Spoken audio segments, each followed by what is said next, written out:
أشهد أن لا إله إلا الله وحده لا شريك له وأشهد أن محمدا عبده ورسوله أما بعد فأعوذ بالله من الشيطان الرجيم بسم الله الرحمن الرحيم الحمد لله رب العالمين الرحمن الرحيم مالك يوم الدين إياك نعبد وإياك نستعين اهدنا الصراط المستقيم صراط الذين أنعمت عليهم غير المغضوب عليهم ولا الضالين.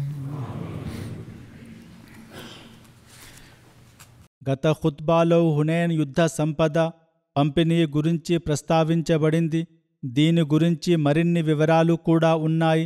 గతంలో వివరించినట్లుగా మహాప్రవక్త సల్లల్లాహు అలైహి వసల్లం యుద్ధ సంపదను పంచి యుద్ధ వీరులకు వారి వాటాలు కూడా ప్రసాదించారు. అయితే యుద్ధ సంపదలో నుండి 5వ భాగం దాదాపు మొత్తం ఆయన సల్లల్లాహు అలైహి వసల్లం ముఅల్లఫతుల్ ఖులూబ్ కోసం ఖురైష్ నాయకులకు మరియు ఇతర అరబ్ నాయకులకు పంచిపెట్టారు. ఒకరికి 100 ఒంటెలు, మరొకరికి 50 ఒంటెలు ఇచ్చారు. ఇంత ఎక్కువగా ఇతరులకు ధనం ఇవ్వబడడంతో అన్సార్లలోని కొందరు యువకులు దానిని గమనించి తమ సేవలు మరియు మహాప్రవక్త సల్లల్లాహు అలైహి వసల్లంపై తమకున్న ప్రేమ కారణంగా తాము ఇతరుల కంటే అధిక అర్హులమని భావించారు. అందువల్ల వారు ఇట్లు అనడం ప్రారంభించారు: యగ్ఫిరుల్లాహు లిరసూలిహి సల్లల్లాహు అలైహి వసల్లం యూతి ఖురైషన్ వయదఊనా వసుయూఫునా తఖ్తరు మిన్ దిమాయిహిం. అనగా అల్లాహ్ దైవ ప్రవక్త సల్లల్లాహు అలైహి వసల్లంకు క్షమాభిక్ష ప్రసాదించుగాక, వారు ఖురైషులకు ఇస్తున్నారు, మమ్మల్ని విడిచిపెడుతున్నారు. వాస్తవానికి మా కత్తుల నుండి ఆ శత్రువుల రక్తం టపటప కారుతుంది. ఈ భావన వారి మనస్సులో కలిగింది. అదేవిధంగా వారిలో కొందరు ఇట్లు కూడా అన్నారు: పరిస్థితులు కఠినంగా ప్రతికూలంగా ఉన్నప్పుడు మమ్మల్ని పిలువబడుతుంది, కాని యుద్ధ సంపద మాత్రం మమ్మల్ని కాదని ఇతరులకు ఇవ్వబడుతుంది. ఈ విషయాలు మహాప్రవక్త సల్లల్లాహు అలైహి వసల్లంకు తెలియగానే ఆయన అన్సార్ల నాయకుడైన హజరత్ సాద్ బిన్ ఉబాదా రజల్లాహు అన్హును పిలిచారు. కొందరి అభిప్రాయం ప్రకారం ఈ విషయాలని చెప్పినవారు కూడా హజరత్ సాదే.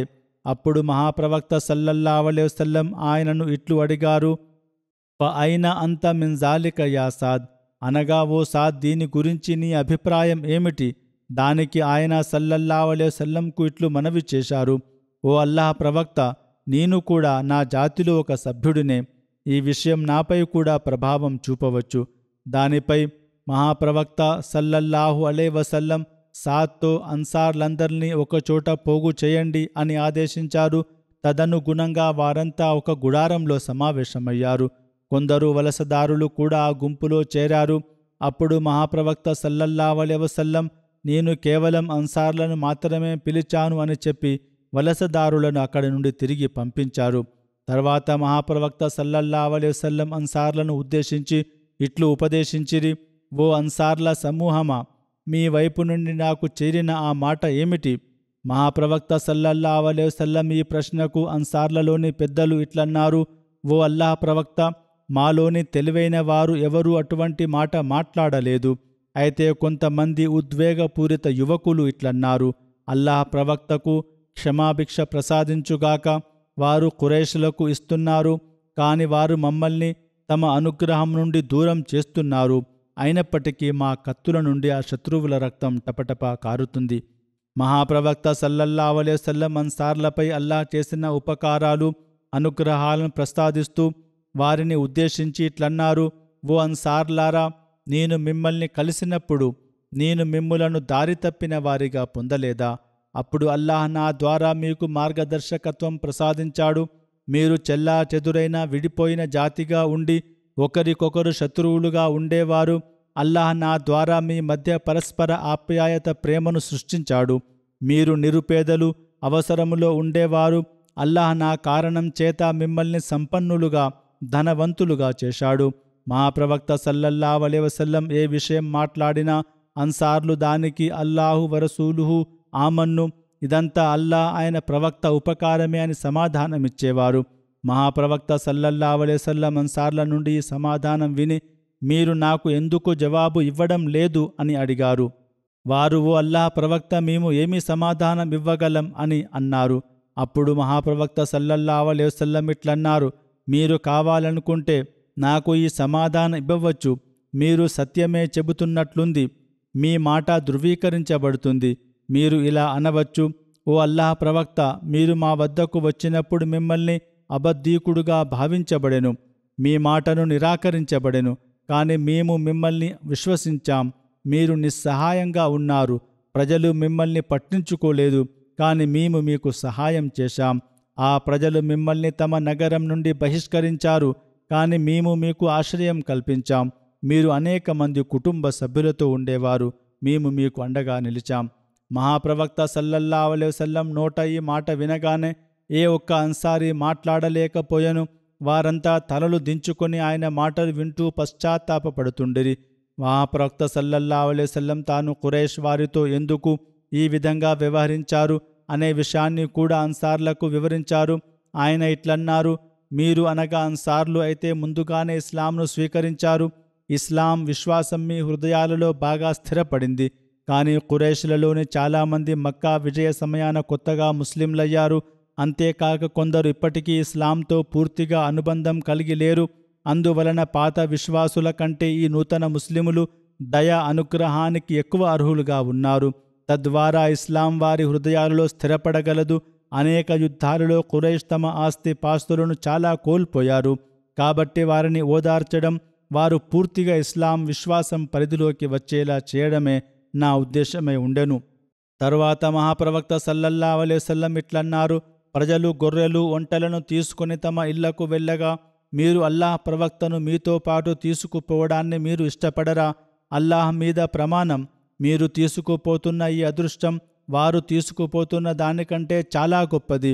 ఆయన సల్లల్లాహు అలైహి వసల్లం ఇట్లన్నారు, ప్రజలు ఏదైనా లోయలో లేదా ఘాటిలో నడిచినా, అన్సార్ ఏదైనా లోయలో లేదా ఘాటిలో నడిచినా నేను కూడా అన్సార్తో నడవడానికి ఇష్టపడతాను. అంటే నేను అన్సార్ల సమూహంలో చేరతాను.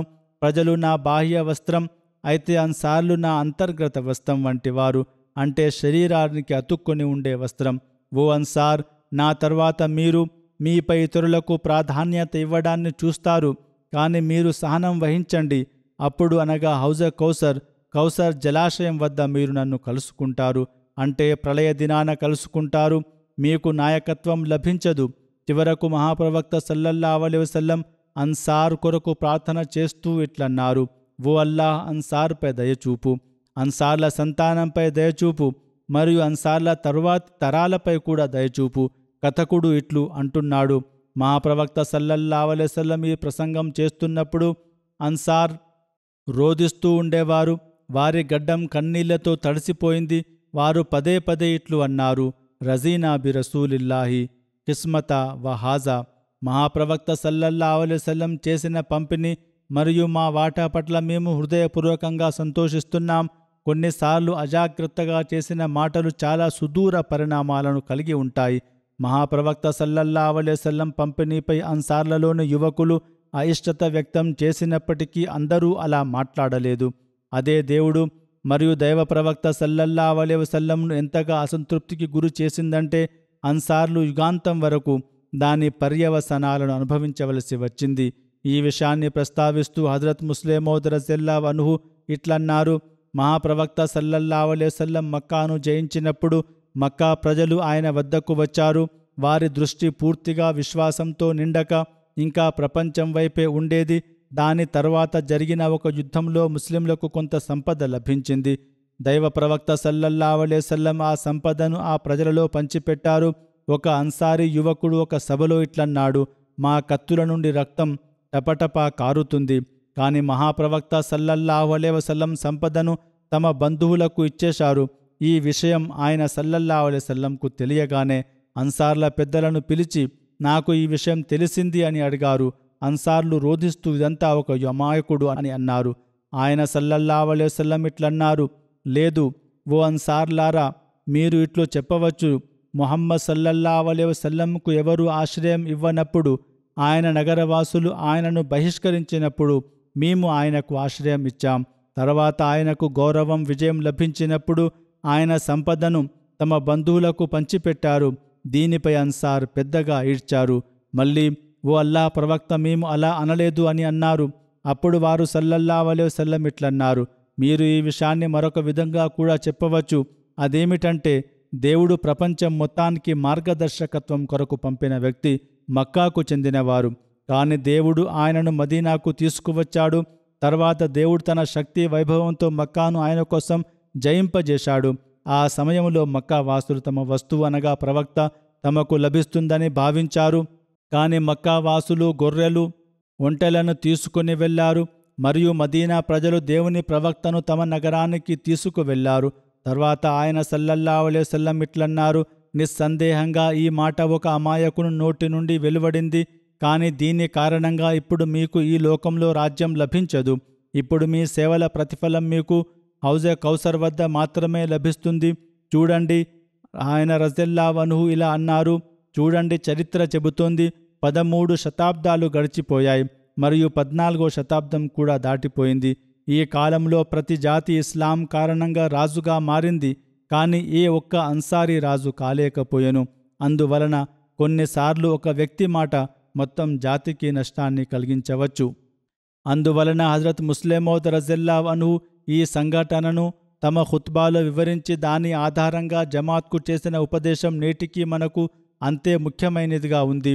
ఆయన రజల్లాహు అన్హు ఇట్లు ఉపదేశించారు, ఆ వ్యక్తులు ఎవరైతే పదవి పొందడానికి లేదా సంపద మొదలైన వాటిని పొందడానికి త్యాగం చేస్తున్నారో వారు నా పిలుపుపై, అంటే వర్తమాన ఉత్తరాధికారి పిలుపుపై త్యాగం చేయడానికి అస్సలు రాకూడదు. బదులుగా దైవం కొరకు త్యాగం చేసే ప్రజలు మాత్రమే రావాలి. ఎందుకంటే నేను స్వయంగా బలహీనమైన అనారోగ్యంతో ఉన్న వ్యక్తిని. నేను ఎవరి ఉపకారాన్ని మోయలేను. కావున నేను నా కొరకు అడగడం లేదు. ఎవరైతే అల్లాహ్ తాలా కొరకు ఇస్తున్నారో వారు ఇవ్వవలెను. అల్లాహ్ తాలా దాని ప్రతిఫలాన్ని కూడా ఇస్తాడు.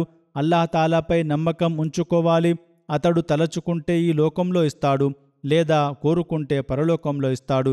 ఏదేమైనా ఎవరైతే నిష్కపటంగా త్యాగం చేస్తారో వారి త్యాగం వృధా కాదు. విశ్వాసి త్యాగాన్ని ఎవరూ వృధా చేయలేరు. కావున త్యాగం చేసేవారు ప్రపంచాన్ని కాకుండా దైవాన్ని దృష్టిలో ఉంచుకునేవారే. అందువలన త్యాగం పదవి కొరకు ఎల్లప్పుడూ అల్లాహ్ తాలా ప్రసన్నతను మాత్రమే దృష్టిలో ఉంచుకోవాలి. అప్పుడే వారు అల్లాహ్ తాలా నిజమైన అనుగ్రహాలను పొందగలుగుతారు. ఒక వయస్సు వచ్చిన తర్వాత జమాత్ సభ్యులలో కూడా ఈ భావన కలుగుతుంది, మాకు ఇంత అనుభవం ఉంది, మేము ఇంత పని చేశాము, మాకు దీనికి రివార్డు లభించాలి, కానీ ఇది ఇవ్వబడలేదు. కాబట్టి వారు ఆలోచించుకోవాలి, కేవలం లోకపరమైన రివార్డునే తీసుకోవాలా, లేక అల్లాహ్ తాలా అనుగ్రహాలకు వారసులుగా మారాలా. అన్సారుల్లా ఇజ్తమా కూడా నేటి నుండి జరుగుతుంది. ఈ సందర్భంలో నేను అన్సార్తో ఇదే చెబుతున్నాను. ఎందుకంటే అనుభవం వచ్చినప్పుడు ఈ వయస్సులో ఇటువంటి ఆలోచన వస్తుంది. ఎవరి మనస్సులోనైనా తమ అనుభవం సేవ గురించి ఏదైనా భావన కలిగినట్లయితే వారు దానిని వెంటనే తొలగించుకోవాలి. అల్లాహ్ తాలా ప్రసన్నతను పొందుటకు ప్రయత్నించవలెను.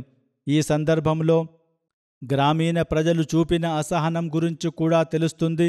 యుద్ధ సంపద పంచుతున్నప్పుడు కొంతమంది గ్రామీణ ప్రజలు కూడా మహాప్రవక్త సల్లల్లాహు అలైహి వసల్లం చుట్టూ గుమికూడి ధనాన్ని అడగడం మొదలుపెట్టారు.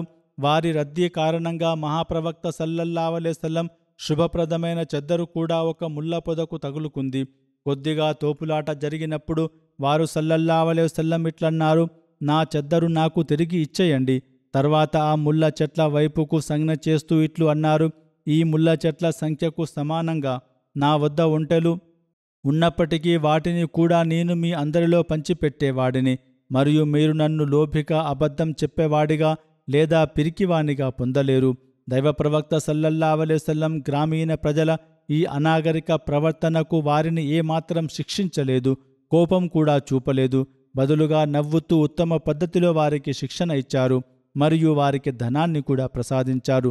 దీనిని ప్రస్తావిస్తూ హజరత్ ముస్లిం మౌద్ రజల్లా అన్హు ఇట్లనిరి, ఆ యుద్ధాలు ముగిసిన తర్వాత పరాజయం పాలైన శత్రువుల నుండి జరిమానాల ద్వారా, యుద్ధ మైదానంలో వదిలిపెట్టిన వస్తువుల ద్వారా సేకరించబడిన ఆ సంపదను అప్పుడున్న ప్రచారం ప్రకారం దైవ ప్రవక్త సల్లల్లాహు అలైహి వసల్లం ఇస్లామీ సైన్యములో పంచిపెట్టవలసి ఉండేది.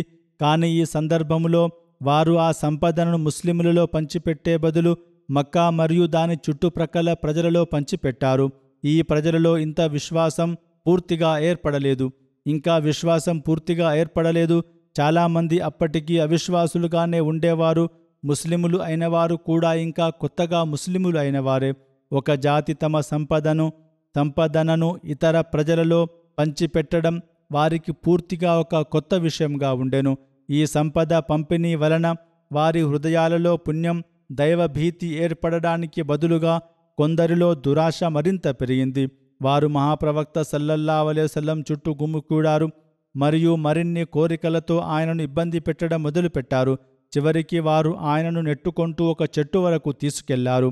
మరియు ఒక వ్యక్తి అయితే ఆయన భుజాలపై ఉన్న చెద్దరును పట్టుకొని ఈ విధంగా మలి తిప్పడం మొదలుపెట్టాడు. దాని వలన ఆయన శ్వాస ఆగిపోవడం మొదలైంది. అప్పుడు వారు సల్లల్లాహు అలైహి వసల్లం ఇట్లన్నారు, ఓ ప్రజలారా, నా వద్ద ఇంకా ఏమైనా ఉన్నట్లయితే నేను దానిని కూడా మీకే ఇచ్చేవాడిని. మీరు నన్ను ఎన్నడూ పిసినారిగా లేదా పిరికివానిగా పొందలేరు. తర్వాత వారు తమ ఒంటె వద్దకు వెళ్ళి దాని నుండి ఒక వెంట్రుకను తెంచి దానిని పైకి లేపి ఇట్లన్నారు, ఓ ప్రజలారా, అరబ్ చట్టం ప్రకారం ప్రభుత్వ వాటా అయిన 5వ భాగం తప్ప మీ ధనంలో నుండి నాకు ఈ వెంట్రుకకు సమానంగా కూడా అవసరం లేదు. ఆ 5వ భాగాన్ని కూడా నేను నాపై ఖర్చు చేసుకోను. బదులుగా అది కూడా మీ ప్రజల పనులకే ఖర్చు చేయబడుతుంది. గుర్తుంచుకోండి, ద్రోహం చేసిన వ్యక్తి ప్రళయ దినాన అల్లాహ్ సన్నిధిలో ఈ ద్రోహం కారణంగా అవమానానికి గురవుతాడు. ప్రజలు ఇట్లన్నారు, ముహమ్మద్ సల్లల్లాహు అలైహి వసల్లం రాజరికానికి ఆశపడ్డారు. రాజులు సామాన్య ప్రజల మధ్య ఇటువంటి సంబంధం ఉంటుందా? రాజును ఈ విధంగా నెట్టుకుంటూ పోయే లేదా అతని మెడలో వ్రస్తం వేసి ఊపిరి ఆడకుండా గొంతు నులిమే ధైర్యం ఎవరికైనా ఉంటుందా? అల్లాహ్ ప్రవక్తలు తప్ప మరెవరైనా ఇలాంటి ఆదర్శాన్ని చూపగలరా? అయినప్పటికీ ఈ విధంగా మొత్తం సంపదను నిరుపేదలలో పంచిపెట్టిన తర్వాత కూడా మహాప్రవక్త సల్లల్లాహు అలైహి వసల్లం చేసిన పంపిణీని న్యాయమైన పంపిణీగా భావించని కఠిన హృదయులు అప్పటికీ ఉండెను. యుద్ధ సంపద పంపిణీకి సంబంధించిన మహాప్రవక్త సల్లల్లాహు అలైహి వసల్లం సాధారణ విధానం ఇట్లు ఉండేది. ఆయన యుద్ధ సంపదలో నుండి 5వ భాగాన్ని వేరు చేసేవారు. దానిని పవిత్ర ప్రవక్త సల్లల్లాహు అలైహి వసల్లం తమ విచక్షణ మేరకు పంపిణీ చేసేవారు లేదా ఖర్చు చేసేవారు. మిగిలిన మొత్తం సంపదను యుద్ధంలో పాల్గొన్న వారి మధ్య పంచిపెట్టేవారు. ఇందులో కాలినడకన వచ్చిన వారికి మరియు అశ్వదళ సభ్యులకు వేర్వేరు వాటాలు ఉండేవి. కానీ హునైన్ యుద్ధ సంపద పంపిణీ గురించి కొందరు అన్సార్ల వైపు నుండి పవిత్ర ప్రవక్త సల్లల్లాహు అలైహి వసల్లం మాకు ఏమీ ఇవ్వలేదు, ఇతరులకు ఇచ్చారు అనే ప్రశ్న లేదా అభ్యంతరం వచ్చినప్పుడు ఈ ప్రశ్న ఉదయిస్తుంది. వారు సల్లల్లాహు అలైహి వసల్లం యుద్ధంలో పాల్గొన్న వారికి యుద్ధ సంపదలో నుండి అసలు ఏమీ ఇవ్వలేదా, లేదా వారికి వారి వాటాను మాత్రమే ఇచ్చి మిగిలిన సంపదను ఇతరులలో పంచిపెట్టారా? ఏదేమైనా మా పరిశోధక బృందం అభిప్రాయం ప్రకారం వారు ఇట్లు అంటున్నారు, మేము ప్రవక్త జీవిత చరిత్ర ప్రాథమిక విశ్వసనీయ గ్రంథాలను పరిశీలించాం. దేనిలోనూ దీనికి స్పష్టమైన సమాధానం ఇవ్వబడలేదు. అయితే చరిత్ర మరియు జీవిత చరిత్ర గ్రంథాలను అధ్యయనం చేయడం ద్వారా ఈ విషయం తెలుస్తుంది. మహాప్రవక్త సల్లల్లాహు అలైహి వసల్లం పాల్గొన్న వారందరికీ వారి వారి వాటాను ఇచ్చారు. అది ప్రతి ఒక్కరికి 4 ఒంటెలు లేదా 40 గొర్రెల రూపంలో ఇవ్వబడింది. అశ్వదళ సభ్యులకు వారి వాటా ఇవ్వబడింది. వారు సల్లల్లాహు అలైహి వసల్లం ఖుమ్సులో నుండి మనస్సులను ఆకర్షించడం కోసం ప్రజలకు ధనాన్ని ప్రసాదించారనే సూచన కూడా లభిస్తుంది. కానీ ఈ యుద్ధ సంపదలో నుండి ఎవరికి ఏమి ఇవ్వకుండా ఉండే అవకాశం కూడా ఉంది. అంటే సాధారణ పద్ధతి ప్రకారం ఈ సంపదనను యుద్ధంలో పాల్గొన్న వారిలో పంపిణీ చేయకుండా మొత్తం సంపదనను ఇతరులలో మనస్సులలో ఆకర్షించడం కొరకు పంచిపెట్టి ఉండవచ్చును. దీనికి కూడా చరిత్ర మరియు జీవిత చరిత్ర గ్రంథాల ఆధారంగా మద్దతు లభిస్తుంది. హజరత్ ముస్లిం మౌద్ రజల్లాహు అన్హు గారి ఒక ఉదాహరణ నుండి కూడా ఇదే అభిప్రాయం బలపడుతుంది. అది ఇప్పుడే వివరించబడింది. వారు రజిల్లాహు అన్హు ఇట్లన్నారు: ఆ యుద్ధాలు ముగిసిన తర్వాత పరాజయం పాలైన శత్రువుల జరిమానాల యుద్ధ మైదానంలో వదిలిపెట్టిన వస్తువుల ద్వారా సేకరించబడిన ఆ సొమ్మును, అంటే చెప్పబడిన విధంగా మహాప్రవక్త సల్లల్లాహు అలైహి వసల్లం ఇస్లామీ సైన్యంలో పంపిణీ చేయవలసి ఉండేది. కానీ ఈ సందర్భంలో వారు ఆ సొమ్మును ముస్లిములలో పంపిణీ చేసే బదులు మక్కా చుట్టుపక్కల ప్రజల్లో పంచిపెట్టారు. హదీసులలో లభిస్తున్న కొన్ని కథనాల ప్రకారం యుద్ధ సొమ్ము పంపిణీ సమయంలో ఒక గ్రామీణ వ్యక్తి మహాప్రవక్త సల్లల్లాహు అలైహి వసల్లం సేవలో హాజరై ఇట్లన్నాడు: ఓ ముహమ్మద్, మీరు నాతో చేసిన వాగ్దానాన్ని పూర్తి చేయండి. దైవ ప్రవక్త సల్లల్లాహు అలైహి వసల్లం ఇట్లన్నారు: సంతోషంగా ఉండు. ఆ గ్రామీణుడు ఇట్లు అన్నాడు: మీరు చాలాసార్లు ఇదే చెప్పారు, సంతోషంగా ఉండు అని. అంటే మీరు ఏమీ ఇవ్వలేదు, కేవలం చెబుతూనే ఉన్నారు. మహాప్రవక్త సల్లల్లాహు అలైహి వసల్లంకు అతని ఈ ప్రతిస్పందన చాలా అసంతృప్తిని కలిగించింది. వారు సల్లల్లాహు అలైహి వసల్లం అతని వైపు నుండి తమ పవిత్ర ముఖాన్ని ప్రక్కకు తిప్పుకున్నారు. అక్కడ హజరత్ అబూ మూసా అషరీ రజిల్లాహు అన్హు, హజరత్ బిలాల్ రజిల్లాహు అన్హు నిలబడి ఉండిరి. వారి వైపు తమ ముఖాన్ని త్రిప్పుకుంటూ ఇట్లన్నారు: ఇతను శుభవార్తను అంగీకరించడానికి నిరాకరించాడు, ఇప్పుడు మీరు అంగీకరించండి. వారిద్దరూ వినగానే వెంటనే ఇట్లన్నారు: ఓ అల్లాహ్ ప్రవక్త, మేము అంగీకరించాం. దాని తర్వాత వారు సల్లల్లాహు అలైహి వసల్లం నీటి గిన్నెను తెప్పించుకొని అందులో తమ చేతులు ముఖాన్ని కడుక్కున్నారు. అప్పుడు వారు సల్లల్లాహు అలైహి వసల్లం మిగిలిన ఆ నీటిని హజరత్ అబూ మూసా అషరీ మరియు హజరత్ బిలాల్లకు ఇస్తూ ఇట్లన్నారు: మీరిద్దరూ ఈ నీటిని త్రాగి తమ ముఖాలు ఛాతిపై కూడా చల్లుకోండి, సంతోషంగా ఉండండి. కావున వారు ఆ గిన్నెను తీసుకుని అలాగే చేశారు. ఇక్కడ పవిత్ర సతీమణుల నిష్కపటత్వం, మహాప్రవక్త సల్లల్లాహు అలైహి వసల్లం శుభ వ్యక్తిత్వం నుండి ఆశీర్వాదాన్ని పొందే తపన ఆశ్చర్య అసూయపడేదగిన దృశ్యం కూడా కనిపిస్తుంది. పక్కనే ఉన్న గుడారంలో విశ్వాసుల తల్లి హజరత్ ఉమ్మే సలమా రజిల్లాహు అన్హా కూడా ఉండిరని వ్రాయబడింది. బహుశా ఈ సంఘటన మొత్తం హజరత్ ఉమ్మే సలమా గుడారం దగ్గరే జరిగి ఉంటుంది. ఆమె తెర వెనుక నుండి హజరత్ బిలాల్, హజరత్ అబూ మూసా అషరీలతో ఇట్లన్నారు: మీ తల్లి కోసం కూడా, అంటే నా కోసం కూడా నీటిని మిగలనివ్వండి. కావున వారు హజరత్ ఉమ్మే సలమా కోసం కూడా ఆ పాత్రలో కొంత నీటిని మిగిల్చి అందించారు. మరొక కథనం ఇట్లు ఉంది: ఒక వ్యక్తి మహాప్రవక్త సల్లల్లాహు అలైహి వసల్లం సేవలో హాజరైనప్పుడు అతడు 2 కొండల మధ్య ఒక లోయలో ఉన్న గొర్రెల పెద్ద మందను చూశాడు. అతను వారి సల్లల్లాహు అలైహి వసల్లంతో దీనిని నాకు ఇచ్చేయండి అని అడిగాడు.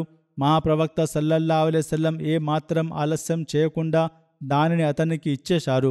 ఆ సంపదను, ఆ మందను తీసుకొని అతను తన జాతి ప్రజల వద్దకు వెళ్ళి ఇట్లన్నాడు: ఓ ప్రజలారా, ముహమ్మద్ సల్లల్లాహు అలైహి వసల్లంపై విశ్వాసం ప్రకటించండి. ఆయన ఎంతగా ఇస్తారంటే ఆయనకు పేదరికం, ఆకలితో భయం అస్సలు ఉండదు. ఈ సంఘటన కూడా అదే సమయానికి చెందినదని చరిత్రకారులు వ్రాశారు. ఇది కూడా హదీసు కథనమే. ఏదేమైనా మరిన్ని సంఘటనలు కూడా ఉన్నాయి. అవి దైవ అనుగ్రహంతో తర్వాత వివరించబడును ఇన్షాల్లా. ఇప్పుడు నేను కొందరు మృతుల గురించి ప్రస్తావించదలిచాను. జుమా ప్రార్థన తర్వాత పరోక్ష అంత్యక్రియ ప్రార్థన కూడా చదివిస్తాను. ఒకరు గౌరవనీయులైన ఫహీముద్దీన్ నాసిర్ గారు, మొబల్లి సిల్సిలా, రుమేనియా, గత కొద్ది రోజుల క్రితం 52 సంవత్సరాల వయసులో మరణించారు. ఇన్నా లిల్లాహి వ ఇన్నా ఇలైహి రాజిఊన్. అల్లాహ్ తాలా దయతో ఆయన వసియత్ పథకంలో చేరిరి. వారి కుటుంబంలో అహ్మదియత్ వారి ముత్తాత హజరత్ మిర్జా ఇల్ముద్దీన్ గారి ద్వారా ప్రవేశించింది. వీరు లేఖ ద్వారా హజరత్ మసీహ్ మౌద్ అలైహిస్సలాం బయత్ చేసి సౌభాగ్యాన్ని పొందారు. కాదియాన్ సమీపంలో ఉన్న లోధి నంగల్ గ్రామానికి చెందిన మస్జిద్ యొక్క ఇమాం నూర్ మొహమ్మద్ గారు హజరత్ మసీహ్ మౌద్ అలైహిస్సలాం బయత్ చేసి తిరిగి గ్రామానికి వచ్చారు. ఆయన తిరిగి వచ్చి ఇమాం మెహదీ వచ్చారు, ఆయన సత్యవంతులు, ఆయనను అనుసరించండి అని ప్రకటించారు.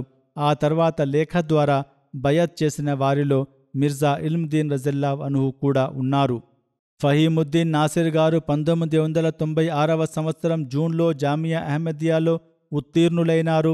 తర్వాత పాకిస్తాన్లో వివిధ ప్రదేశాలలో ఆయన నియామకం జరిగింది. ఆ తర్వాత ఆయన తఫ్సీర్ ఖురాన్ అనగా పవిత్ర ఖురాన్ విశ్లేషణలో స్పెషలైజేషన్ కూడా చేశారు. 2006వ సంవత్సరంలో ఆయనను రుమేనియాకు పంపారు. మరణించే వరకు ఆయన అక్కడే సేవ చేసే భాగ్యాన్ని పొందారు. ఆయన సతీమణి నసీరా ఫహీం ఇట్లు వ్రాశారు: ఆయన ఒక ఆదర్శప్రాయమైన భర్త. నా భావోద్వేగాలను, మనోభావాలను నేను చెప్పకముందే అర్థం చేసుకునేవారు. పిల్లల పట్ల గొప్ప శ్రద్ధ వహించే తండ్రి. జీవితంలోని ముఖ్య అంశాలలో అల్లాహ్ తాలాతో బలమైన అనుబంధం, అల్లాహ్ మీద ఆధారపడడం, ఆరాధన, ప్రార్థన, సహనం, ధైర్యం, వివేకం, సహనం, ధర్మసేవ పట్ల ఆసక్తి, ఉత్సాహం, తమ బాధ్యతలను నిర్వర్తించే భావన, నిర్ణీత సమయంలో ప్రతి పనిని పూర్తి చేయడం వంటివి ఉండేవి. ఖిలాఫత్తో లోతైన ప్రేమ, నిష్కపటమైన అనుబంధం ఉండేది. ప్రతి వ్యక్తిగత జమాత్ పనికి ముందు వర్తమాన ఖలీఫా సేవలో వ్రాసి మార్గదర్శకత్వం తీసుకునేవారు. ఆయన జమాత్ సభ్యులకు మరియు తమ పిల్లలకు ఎల్లప్పుడూ తమ ఆచరణాత్మక ఉదాహరణతో శిక్షణ ఇచ్చేవారు. అర్థం చేయించే విధంగా చాలా వారు మాట్లాడేవారు. సమయానికి నమాజులు చేయడం, తహజ్జుద్, నవాఫిల్ చదవడం ఆయన నిత్య కృత్యం. అనారోగ్యం తీవ్రమైనప్పుడు కూడా నమాజులు చేయడంలో శ్రద్ధ చూపేవారు. చివరికి అనారోగ్యం తీవ్రమైనప్పుడు ఆయనకు క్యాన్సర్ వచ్చింది. మాట్లాడడం కూడా కష్టమైంది. అప్పుడు సైగ ద్వారా కాపీ తీసుకురా అని చెప్పి ఇట్లు వ్రాశారు: ఆరాధన, అల్లాహ్ తాలా సన్నిధిలో ప్రార్థన, ప్రతి కష్టం, ఇబ్బందులు అల్లాహ్ సన్నిధిలో తల వంచండి. తమ భార్య బిడ్డలకు ఇట్లు ఉపదేశించారు: ఏం జరిగినా మీరు అల్లాహ్ ద్వారాన్ని విడిచిపెట్టవద్దు. ఎల్లప్పుడూ దేవుడినే అడగాలి. అల్లాహ్ తాలాతో సజీవ అనుబంధాన్ని పెంచుకోండి.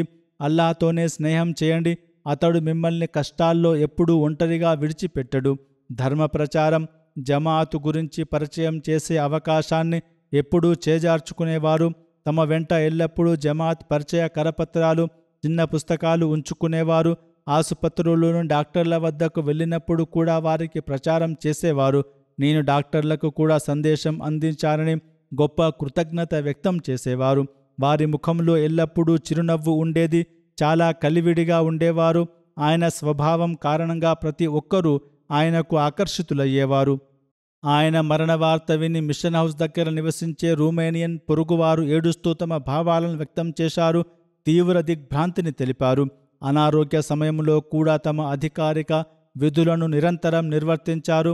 మరణానికి కేవలం 2 రోజుల ముందు వరకు ఆరోగ్యం చాలా బలహీనంగా ఉన్నప్పటికీ, శ్వాస తీసుకోవడంలో ఇబ్బందిగా ఉన్నప్పటికీ, ఆహారం తీసుకోవడం కష్టంగా ఉన్నప్పటికీ, జమాత్ లేఖలు వ్రాయడం, ఏదైనా అత్యవసర ఈమెయిల్కు సమాధానం వ్రాయడం కొనసాగించారు. ఒక అత్యవసర ఈమెయిల్కు సమాధానం కూడా ఇచ్చారు. రూమేనియాలో జమాత్ బలపడాలని ఆయన కోరిక కనుక దేశ పరిస్థితులను దృష్టిలో ఉంచుకొని సరైన వ్యూహంతో దానికోసం కృషి చేసేవారు. పిల్లలతో ఇట్లు చెప్పేవారు: మీ పాత్ర, ప్రవర్తన తబ్లీగ్కు మాధ్యమంగా ఉండేలా ఉండాలి. రూమేనియన్ భాషలో పవిత్ర ఖురాన్ అనువాదాన్ని పూర్తి చేయాలనుకున్నారు. 1.5 పారా అనువాదం పూర్తి చేశారు. కానీ ఇతర పనుల కారణంగా మరింత పని చేయలేకపోయారు. అదేవిధంగా హజరత్ మసీహ్ మౌద్ అలైహిస్సలాం పుస్తకాలను కూడా అనువదిస్తున్నారు. వివిధ రంగాలకు చెందిన స్థానిక రూమేనియన్లతో ఆయన కలిసినప్పుడల్లా రూమేనియన్లు ఇట్లు అనేవారు: ఆయన భాష చాలా మర్యాదపూర్వకంగా, సాహిత్యపరంగా ఉండేది. దీనిని సాధారణంగా విశ్వవిద్యాలయంలో బోధించే ప్రొఫెసర్లు మాట్లాడుతారు. అక్కడి స్థానిక ప్రజలు ఇట్లన్నారు: ఏ ఇతర రూమేనియన్ కాని వ్యక్తి ఇంత మంచి అద్భుతమైన భాష మాట్లాడడం మేము చూడలేదు. ఆయన భాష చాలా బాగుండేది. ఆయన తల్లి సఫియా బేగం ఇట్లన్నారు: కీర్తిశేషులు తాతగారు, అమ్మమ్మగారు ఇద్దరూ హజరత్ మసీహ్ మౌద్ అలైహిస్సలాం అనుచరులు. మురబ్బీ గారు ఉన్నత నైతికతకు యజమాని. ప్రతి ఒక్కరూ దీని గురించి ప్రస్తావిస్తున్నారు. మంచి ప్రవర్తన, సహనం, ధార్మిక పనుల పట్ల ఆసక్తిని అల్లాహ్ తాలా ఆయనకు ప్రసాదించాడు. ఆమె ఇట్లన్నారు: ఆయన చాలా విధేయత గల కొడుకు. ఆయన తండ్రి ఆయన పుట్టకముందే ఒక కల చూశారు. వారు ఒక బిడ్డను ఎత్తుకున్నారు. అతని నుదుటిపై చంద్రుడు, నక్షత్రం ఉన్నాయని చూశారు. తర్వాత ఆమె ఇట్లన్నారు: ఆయన మురబ్బీ అయినప్పుడు ఇన్షా అల్లాహ్ తాలా ఆయన ఒకరోజు తప్పకుండా ప్రకాశిస్తారని మాకు అర్థమైంది. రూమేనియాలో సేవలు మరియు నిబద్ధత ఇట్లు గలదు. 2006వ సంవత్సరంలో ఆయన రూమేనియాకు వెళ్లారు. ఆయన రూమేనియాకు మొదటి ముబల్లిగ్. ఆయన అక్కడి భాషను చాలా అద్భుతంగా నేర్చుకున్నారు. అక్కడి నుండే గ్రాడ్యుయేషన్ డిగ్రీ కూడా పొందారు. ఆయన జమాతు కొరకు గొప్ప పని చేసి అక్కడ జమాతును రిజిస్టర్ చేయించారు. మిషన్ హౌస్ను స్థాపించారు. రోజువారీ పనిని పూర్తి చేయనంత వరకు వారు విశ్రాంతి తీసుకునేవారు కాదు. ఆయన సోదరుడు రఫీఉద్దీన్ ఇట్లన్నారు: మెట్రిక్ తర్వాత ఎవరూ చెప్పకుండానే స్వయంగా జామియా అహ్మదియాలో చేరారు. జీవిత సమర్పణను చాలా అద్భుతంగా నిజాయితీగా నిర్వర్తించారు. ఆయన సెలవు కూడా తీసుకునేవారు కాదు. కేవలం ఒక్కసారి మాత్రమే సెలవు తీసుకున్నారని చెబుతారు. అది కూడా ఆయన చిన్న సోదరి మరణించినప్పుడు. ఆయన కుమారుడు మిర్జా లబీద్ ఇట్లన్నారు, నేను మెడికల్ కాలేజీలో చేరాను. నాకు ఈ చదువు పూర్తి అవుతుందో లేదో అని ఆందోళన చెందాను. ఆయన నాకు ప్రతిరోజు ఫోన్ చేసి ధైర్యాన్ని ఇచ్చేవారు. దురూద్ షరీఫ్ చదవడానికి, తహజ్జుద్ చదవడానికి, ప్రార్థనలు చేయడానికి, కష్టపడి పని చేయడానికి ఉపదేశించేవారు. ఈ విధంగా ఆయన నన్ను ఎంతగానో ప్రోత్సహించారు. ఆయన రెండవ కుమారుడు దానిష్ ఇట్లన్నారు, ఆయనను ఒకసారి కలిసిన వ్యక్తి కూడా ఆయన మరణ వార్త విని ఏడ్చాడు. ఆయన చాలా పుణ్యవంతులు, దైవ భీతిగల మనిషి. ఆయన అమితంగా దయ చూపేవారు. లెటోవియా ముబల్లిగిట్లో వ్రాశారు, కీర్తిశేషులు చాలా కష్టపడేవారు, మంచి నైతికత, సంతోషకరమైన స్వభావం కలవారు. ఆయన వినయం, నిరాడంబరత, సాధారణత్వం ప్రతి ఒక్కరిని ఆయనకు ఆకర్షితులను చేసేది. ఆయన స్వభావంలో ఒక ప్రత్యేకమైన ఉత్సాహం ఉండేది. ముఖంలో చిరునవ్వు ఉండేది. ఆయన దేశం రొమేనియాలో విద్య కోసం ఉన్న విద్యార్థులతో కూడా చాలా దయగా, ప్రేమగా వ్యవహరించేవారు. మెడికల్ కాలేజీ విద్యార్థి, ప్రస్తుతం డాక్టర్ అయిన తస్వీర్ జావేద్ ఇట్లన్నారు, విద్యార్థులకు ఆధ్యాత్మిక శిక్షణ ఇవ్వడానికి ఆయన అహ్మదీ విద్యార్థులు చదువుతున్న విశ్వవిద్యాలయాలు, కళాశాలలకు ట్రైన్ ద్వారా లేదా బస్సులో చాలా గంటలు ప్రయాణించి చేరుకునేవారు. జమాత్ డబ్బును ఆదా చేయడం గురించి ఆయనకు చాలా శ్రద్ధ ఉండేది. జమాత్ డబ్బును ఆదా చేయడానికి ఆయన అట్టపెట్టెలను, వివిధ వస్తువులను పోగు చేసి స్వయంగా డైస్ను కూడా తయారు చేసుకున్నారు. తీవ్రమైన అనారోగ్యంలో కూడా చివరి క్షణాల వరకు చాలా కష్టం ఉన్నప్పటికీ ఆయన నమాజులను సలుపేవారు. ఆయన చాలా సాధారణ, వినయపూర్వకమైన వ్యక్తి. ఆయన పిల్లలకు కూడా మర్యాద, వినయాన్ని నేర్పడానికి ప్రయత్నించారు. రొమేనియాకు చెందిన ఒకరు అజీం రోమాన్ షమ్స్ ఇట్లన్నారు, పరీక్షలు చాలా కష్టంగా ఉండేవి. నేను పాస్ అవ్వలేకపోతానని నాకు అనుమానం ఉండేది. మురబ్బి గారు నాకు ధైర్యం చెప్పేవారు. నువ్వు చింతించకు, పరీక్షకు ఒక వారం ముందు నేను నీకు కొన్ని ముఖ్యమైన చిట్కాలు వివరిస్తాను. వాటి వలన నువ్వు ఇన్షాల్లా తప్పక విజయం సాధిస్తావని చెప్పిన దాని వలన వారికి లాభం చేకూరింది. రొమేనియాకు చెందిన కొత్తగా బయత్ చేసిన వ్యక్తి అదీల్ అద్నియాన్ ఇట్లంటున్నారు, నేను ఆయనను హాస్పిటల్కు తీసుకువచ్చినప్పుడు మరుసటి రోజు ఆయన ఒక జమాత్ పని నిమిత్తం నాకు సహాయం చేయమని అడిగారు. దానికోసం సమీప పట్టణానికి రావాల్సి ఉంది. మేము ఆ పని కోసం వెళ్ళినప్పుడు మార్గంలో వివిధ విషయాలపై మాట్లాడుకుంటూ ఒక సందర్భంలో మురబ్బి గారు కొంత ఉద్వేగభరితమైన స్థితిలో కొన్ని నిమిషాల పాటు నాతో ఇట్లన్నారు, ఒకవేళ దైవికంగా నాకు ఏదైనా జరిగితే నేను ఇక్కడే సమాధి కావాలని అనుకుంటున్నాను. తద్వారా నేను ఇక్కడ ఉన్నానని, ఇక్కడ ఒక సానుకూల మార్పు తీసుకురాగలిగానని గుర్తుంటుంది. తర్వాత ఆయన ఇట్లు వ్రాశారు, ఆరోగ్యం మరింత క్షీణించినప్పటికీ ఆయన ఎల్లప్పుడూ తమ ల్యాప్టాప్లో పని చేసేవారు. స్వయంగా ఉత్తరం వ్రాసి తమ పనిని కొనసాగించడానికి పూర్తి ప్రయత్నం చేసేవారు. ఆయన ఎల్లప్పుడూ అల్లాహ్ ధర్మం గురించి, ఇతరుల గురించి ఎక్కువగా చింతిస్తూ ఉండేవారు. తమ చివరి శ్వాస వరకు ఒక్క క్షణం కూడా తమ గురించి ఆలోచించలేదు. ఈ కొత్తగా బయత్ చేసిన వ్యక్తి ఇట్లు వ్రాశారు, మురబ్బి గారు తమ సమయాన్ని, నిద్రను ఇతరుల కోసం త్యాగం చేయడం నేను చూశాను. ఇతరులకు సేవ చేసే అవకాశం లభించినందుకు ఆయన ఎల్లప్పుడూ కృతజ్ఞతతో ఉండేవారు.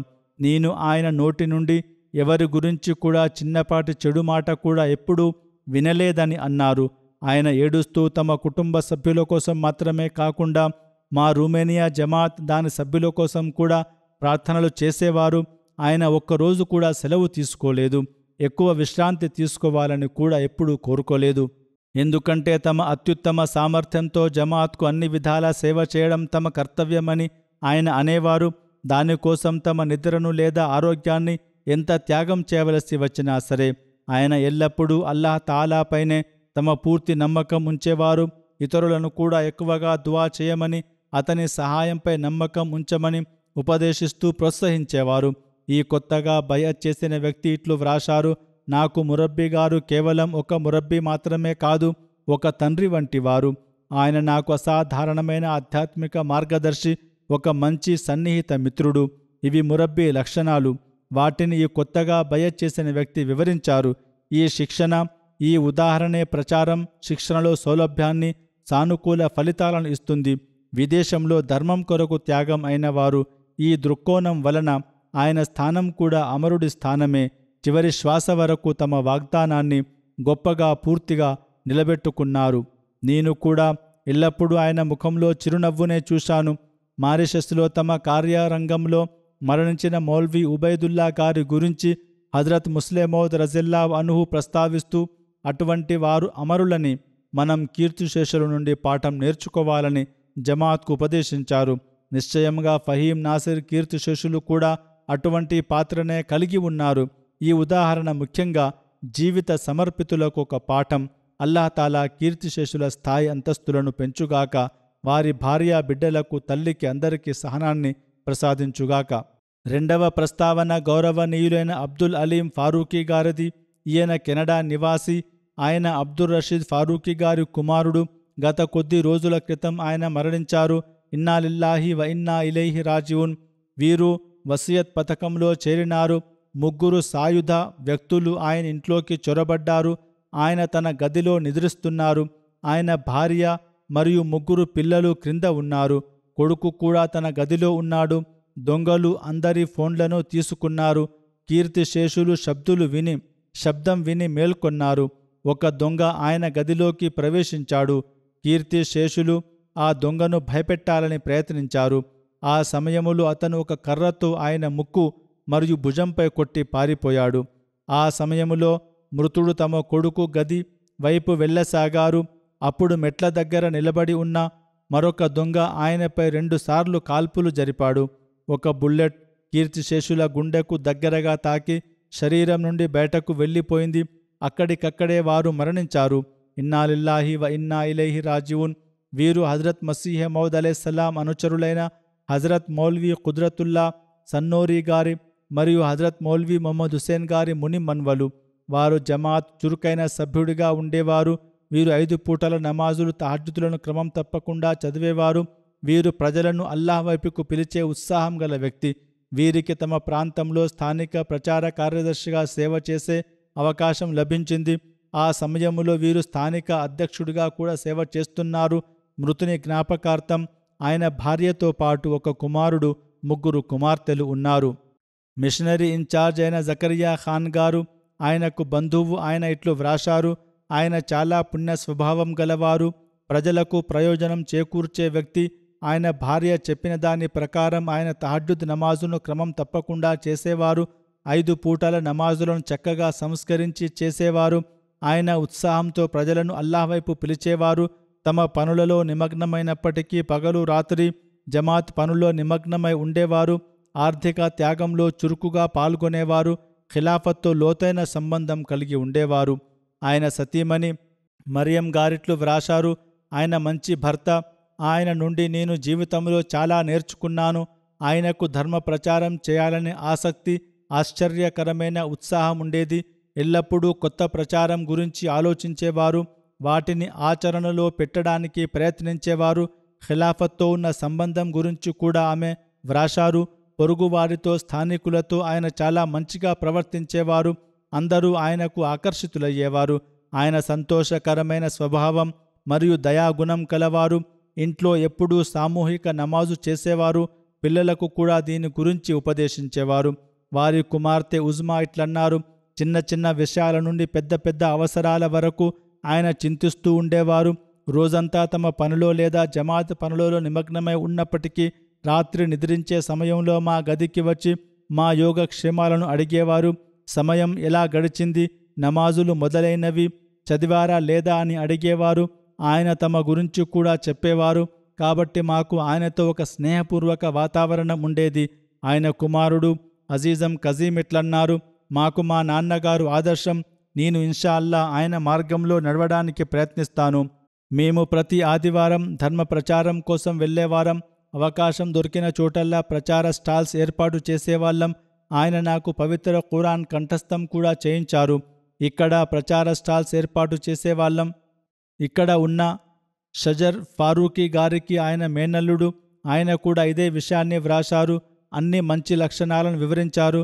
ఆయన చాలా నిర్మలమైన హృదయం, మంచి నడవడిక, ఉన్నత నైతికత గల వ్యక్తి.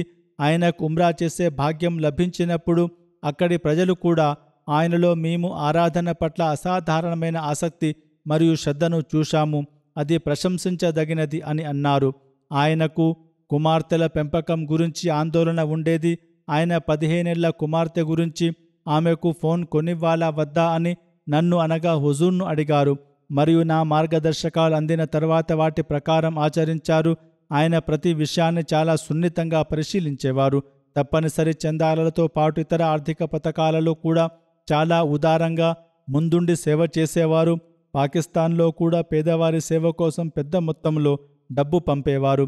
ఆయన తల్లి ఇట్లు వివరించారు: నా కొడుకు జమాత్కు ప్రాణమిచ్చేవారు, ఖిలాఫత్తో అమితమైన ప్రేమను కలిగి ఉండేవారు, ప్రతి విషయంలో సత్యానికి ప్రాధాన్యత ఇచ్చేవారు, ప్రతి చిన్న పెద్దవారితో ప్రేమతో వ్యవహరించేవారు.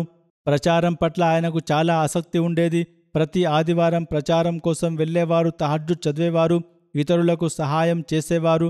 ఆమె ఇంకా ఇట్లన్నారు: సామూహిక నమాజు పట్ల ఆయనకు ఎంత ఆసక్తి ఉండేదంటే కొన్నిసార్లు పనిలో ఉండి కూడా నాకు ఫోన్ చేసి, మీరు నమాజ్ చదవకపోతే వేచి ఉండండి, నేను వస్తున్నాను, మనం కలిసి నమాజ్ చదువుదామని చెప్పేవారు.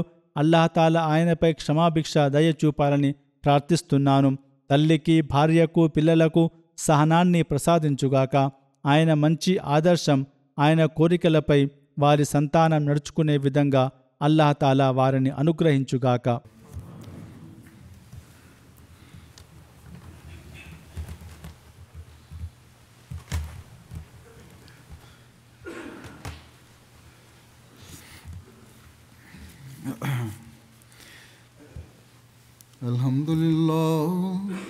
Alhamdulillah nahmaduhu wa nasta'inuhu wa nastaghfiruhu wa nu'minu bihi wa natawakkalu alayhi wa na'udhu billahi min shururi anfusina wa min sayyiati a'malina. Man yahdihillahu fala mudilla lahu ومن يضلل فلا هادي له ونشهد أن لا إله إلا الله ونشهد أن محمدا عبده ورسوله. عباد الله رحمكم الله إن الله يأمر بالعدل والإحسان وإيتاء ذي القربى وينهى عن الفحشاء والمنكر والبغي يعظكم لعلكم تذكرون. اذكروا الله يذكركم وادعوه يستجب لكم ولذكر الله أكبر.